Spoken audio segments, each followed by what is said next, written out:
talented driver from Tolland, Connecticut, Paula Root. And then it will be the family guy, making the move up from the dare stocks to the limited late models in car number 21, Doug's Home Improvement, the longtime sponsor for Doug Phelps.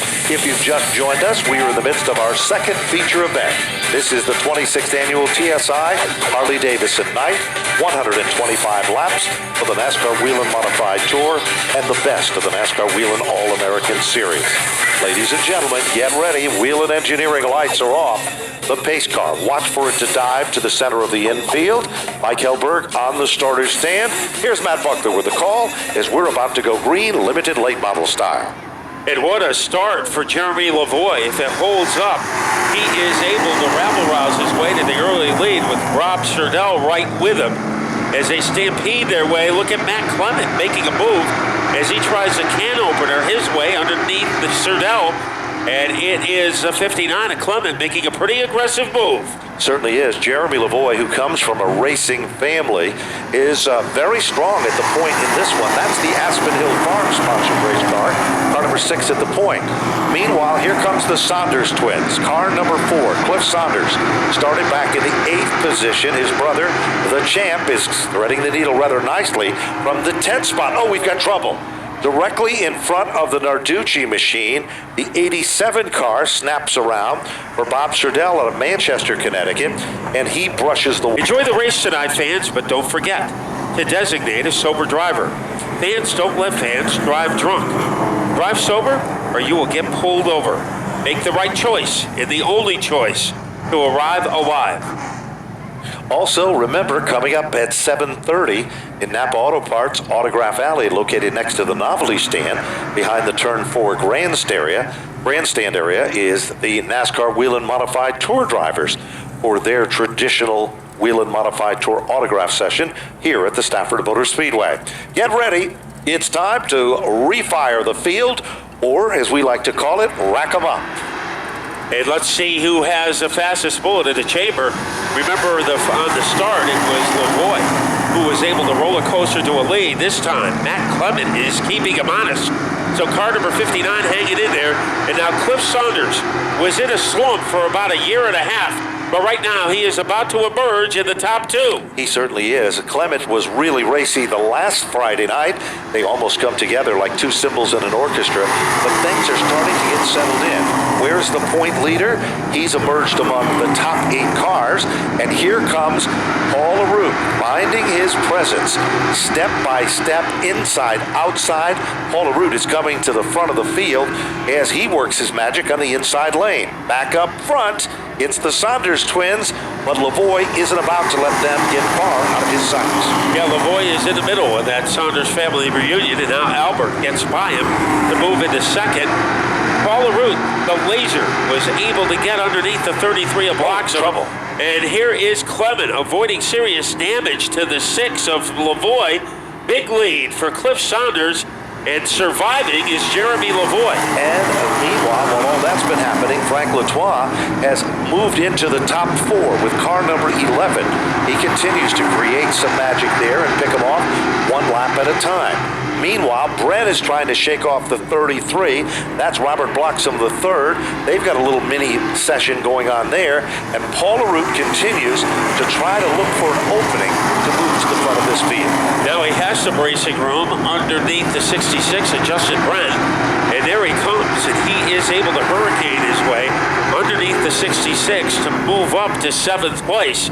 The man in the spotlight, Cliff Saunders, his confidence level was down, so this would really be a good pick-me-up. Best battle is between Lavoie and Bloxham, and that is for the number 5 position. It certainly is, and they continue to slice and dice. Here comes Bloxham now, forcing Lavoie to slip up the racetrack. Who's the tail that wags the dog now? It's the Supreme Industries, number 82, as Paul LaRue gets bounced around a bit off turn number 4, gathers it back, steps on the gas, and he loses a little bit of forward momentum there, but it's the Saunders twin. 1-2 at the point, then it's Clements holding off Latour, and then back in the 5th spot it is Bloxham, but here comes Paul LaRue. Bonsai move to the inside of Lavoie, side-by-side racing off turn 4. And this time there is no contact, and Paul LaRue, he is able to shuffle his way underneath the 6 of Lavoie, and invades his way into the top 6. Now things are tightening up at the front between the Saunders twins. Cliff has the lead, but not very far away. Within striking distance is Albert Saunders. While that's been happening, Frank Latois is all over the back bumper of Clements. He's trying the inside, the outside, and any way to get around to move on to the podium. Meanwhile, off turn number 4, we've got a situation. Car number 28. The rookie driver, Brian Narducci, gets crossed up, goes around. Little contact done to the right. In Sandy, and that is from Leo Bertoni and his wife, Chief Carol Breton. So Leo and Carol would like to wish a special shout out to Jerry and Sandy. And a lot of special people here tonight as we see that incident involving Brian Narducci. And now we are ready for a restart. And this is a tale of one family and one city. 2 Stafford kids. Cliff Saunders on the inside and Albert Saunders on the outside. Let's see which one of the Saunders brothers has the giddy-up. Here they come. Mike gives them the green flag, and it appears that it's the 4 for Cliff Saunders with a little bit of extra giddy up there. Oh, Albert Saunders goes way up the hill, goes from second all the way back to the bottom of the top 10. Now it's time to get racy. Just a lap shy of a halfway marker in this event. The cream is not only rising to the top, it is bubbling at the top of this field. Frank Latois and Bloxham are side by side for the 3rd spot. Then it's Provost, the point leader, and 2-time back-to-back winner, Paul LaRue in the Supreme Industries car. Things are still starting to get settled in. Heartbreaker for Albert Saunders. Mechanical woes, the story there, Matt. And look at that number 59 car of Matt Clements. His best finish this year has been 4th. He is riding along in 2nd with 8.5 laps to go. And it is Cliff Saunders trying to dictate the pace. Look at Paul LaRue making that laser beam move underneath as he gets underneath Bren, and a great move by LaRue to try to pick up the position. He certainly does. Albert Saunders pulls down a pit road, once a contender for the lead, a former champion. Paul LaRue has a car that is nicknamed Frankenstein. You know why that is, Matt? Because it's made of all types of different bolts, accessories, and items that DeCarli and Johnson have been able to put together, and it seems to be working like magic. The Supreme Industries Frankenstein machine has moved into the top 4. Here comes Bloxham. He's all over Clements. They touch.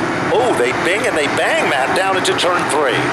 Bloxham, who is 3rd on opening weekend, is hanging out in that spot now. Tries to navigate his way to the outside of Clement, looking for some help from the outside groove, and Clement is able to close him down. So a great performance today for the guy from Weathersfield. This is his finest hour in a limited late model.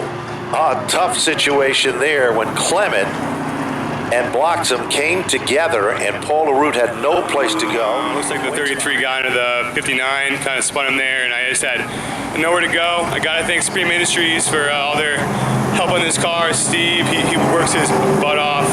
Everett, Rick, Mike, my brother, everyone who helps me on this car. I got to thank TSI for sponsoring the event tonight. We'll be back. There he is, Paul LaRue, another dejected driver of the number 82. Well, it's been a roller coaster night in the limited late models because we've seen so many different front-running competitors getting involved in mix-ups, most of them no fault of their own. Just one of those things. Here they come. Mike Helberg stares them down. There's the green. And again, the 4 car of Cliff Saunders has enough giddy-up to pull away. But look at Provost. Provost, the quiet one, comes on strong at the 3/4 marker. And guess where we are, Matt? 3/4 of the way down with 15 of 20 laps. Now into the record books. We've got side-by-side racing, Matt, for the 4th spot. As we are in the wheelhouse of Provost, Cerdell is able to get by Jeremy Lavoie, so he plants himself into the top 4. Clement and Bloxham are at the rear of the field, and they are trying to make comebacks. And here is Lavoie.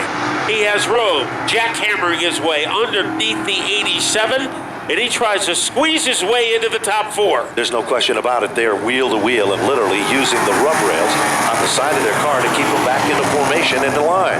Side by side racing. Meanwhile, Sherdell has it by half a car as they come off the turn. Meanwhile, Frank Latois, in his rookie season in this class, is in the 3rd position. He's trying to close up the gap, but look at Provost. He saw daylight, and he'll move to the inside of the American sleeve-bearing number 4. Bottom shot move. They swing and they sway. It almost cost Provost more than the lead. It almost cost him 2nd. Yeah, he almost went into the lawn, but he is able to hang on, and he continues to torment the back bumper of Cliff Saunders. Down to the final 2 laps. 2 drivers looking for their first wins of the season, and it's Provost staying within contact of the number 4 car of Saunders. It's come down to the wire as they head down the back straightaway. 18 laps are up on the board. Less than 2 circuits, it's all but history. Provost sees daylight again to the inside. The Achilles heel of Saunders has been drifting up a bit off turn number 4. This time he looks good. White flag is out. 1 lap to go. The American sleeve-bearing number 4 machine is still in command. Provost has 2 turns to get the job done, Matt. What will happen in turn 3? This is Provost's best 2 corners. Saunders trying to hang on. Here comes Provost. Bold move inside. Can't get there. Cliff Saunders will win for the first time this year. Wade Provost will finish in 2nd, and Frank Latois will finish on the You podium. had a couple of really tough competitors there trying to take that win away from you. Yeah, thanks. The car was really good tonight. I really got to thank Barrett for building me such an awesome car. He made a lot of changes, and it really worked. I was in position where I led a lot of laps last week, and I kind of made a mistake late in the race and ended up losing it. So tried to, this week to not make the same mistakes. So I really got to thank Dwayne for racing me clean. He was a little bit quicker than me, I think, but still really good. I want to thank everyone who's helped me out. American Sleeve Bearing, BA Museo, Rad Auto Machine, Flucker Race Chassis, Johnson Memorial Medical Center, Rob Davis, my mom, everyone on the team. I'll tell you what, man, I guess we can expect you quite a bit more in Victory Lane this year. Yeah, I hope so. We made a lot of changes for this season, and hoping we can keep it going. There he is, folks. Cliff Saunders, good run and a good-looking car. Car number 4 goes to Victory Lane in our limited late model main event. Let's talk to our 2nd place finisher, Dwayne Provost. And Dwayne, the 88, man, tell you what, you were coming on real strong there towards the end. Yeah, the car was a little loose, but was able to get it up there to 2nd, which was pretty chaotic out there tonight. So I was glad it's still in one piece, and everything looks good. And I was trying to go for that lead as much as the car would have, and I just couldn't get it. And I almost took both of us out. I'm glad we didn't, and glad us both finished where we did. And so we'll continue on next week. I got 4 weeks on these tires. So I got new tires coming next week, so maybe something I'll be in Victory Lane next week. How about some sponsors on that ride? Yeah, I'm looking for them. Currently, I don't have any, but I want to thank Napa Victory Lane, of course, and 32 Signs. We had a contingency for them a couple weeks ago, and I missed that. Greatly appreciate it, and of course, all the other contingency sponsors that we have in this division. Dwayne Provost, 2nd place in the limited late model main event. Good run, Dwayne. Congratulations. Let's talk to our 3rd place finisher. He drives the number 11, Frank Latois Jr. Man, I tell you what, I'm seeing you at like 10 different speedways over the last 2 weeks. How you doing? I'm doing all right. My family lets me live the dream that I set out to live, so I got to thank them for that. And the car seems to be getting better every single night. Put some new stickers on it next week, because we're running these things into the ground, but it's going really well so far. Well, the number 11 certainly looks nice. Who's some of your sponsors? We got Connecticut Tints. We got everybody at Jet Motorsports, KG Kina, Gowl.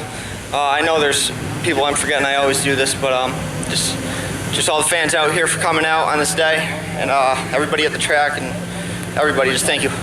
There he is, folks. Frank Latois Jr. picks up a 3rd place tonight in our limited late model main event. Let's go back up to the tower. Before...